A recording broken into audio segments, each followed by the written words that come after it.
Charlie in Austin, Texas. Welcome to the program, Charlie. Hey, thanks, Sam. Hey, I just heard a couple hours ago that Lieberman was on one of the Talking Head shows and said that he favored military action in Iran because they were responsible for 90% of the suicide bombs that were killing U.S. soldiers. And now, Charlie, I am so glad you called and just said that, because this is the rhetorical trick. Now, we played this clip earlier in the program, and I said that you'll notice the rhetorical trick that Joe Lieberman does. There is no comma in between. Let's play this clip. Charlie, I want you to hear the clip that you're talking about. This is the first We can't leave it at that. I think we've got to be prepared No, this is the wrong clip. Play the first Joe Lieberman clip, the one before. You can't look at Iraq in a vacuum. What we're involved in here, as General Lutz said to our committee last week, is Iraq is now the main front in the long war we are fighting against the Islamist terrorists who attacked us on 9/11. In fact, 90% of the suicide bombers in Iraq today, killing Iraqis and American soldiers, are foreign al-Qaeda fighters. Iran is training and equipping soldiers, Iraqis, to come in and kill stop it right there. Did you hear what he said, Charlie? 90% of the bombs that are blowing up our soldiers today in the Iraqi, of course, and that number is, of course, completely fictitious. You understand that.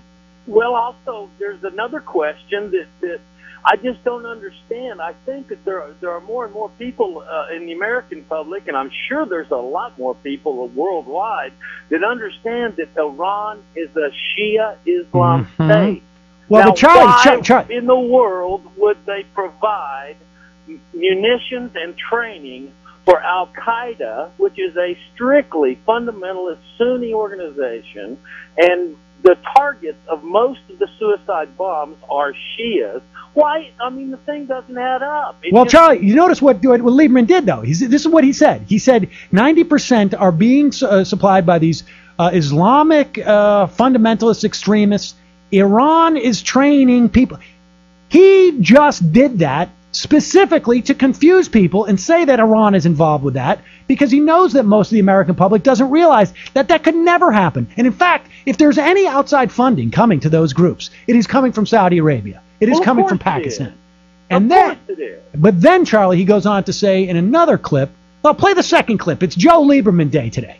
We can't leave it at that. I think we've got to be prepared to take aggressive military action against the Iranians to stop them from killing Americans in Iraq. And to me, that would include a strike over the border into Iran, where we have good evidence that they have a base at which they are training these people coming back into Iraq to kill our soldiers. Well, let's just stop right there, because I think you probably made some news here, Senator Lieberman. You're saying that if the Iranians don't let up, that the United States should take military action. I am, and I want to make clear, I'm not talking about a massive ground invasion of Iran, but we have good evidence. We've told them, we've said so publicly, that the Iranians have a base in Iran at which they are training Iraqis who are coming in and killing Americans. By some estimates, they have killed as many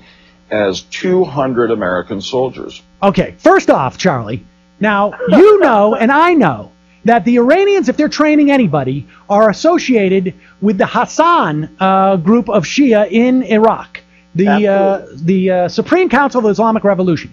So when those 200 deaths that he pulls out of his ass, he is talking about, are attributed to Shia militia, have nothing to do with Al-Qaeda, in fact are probably sworn enemies of Al-Qaeda. I'm sure they are. Now, also, Charlie, let's just think about this. Now, Joe Lieberman's very sensible here. He's not advocating a full-scale invasion. He's just saying, drop a couple of bombs on them, and then what's supposed to happen? What's supposed to happen? They're just going to go, ouch! We're going to back off. Has he looked at a map lately? No, you know what, Charlie? He's looked at a map. What's going to happen? The Straits of Hormuz will become the battleground, is what's going to happen. But, Charlie, he's not that stupid. He knows it. You know it. I know it. Everybody listening to my voice knows it. What he wants is full-on, full-out war. He wants the Straits of Hormuz on fire. He wants the entire region in flames. This is the neocon prescription. This is their agenda. They believe that maybe if they can get everybody to blow each other up there, we can just swoop in. And it's insane. It is an insane, insane notion.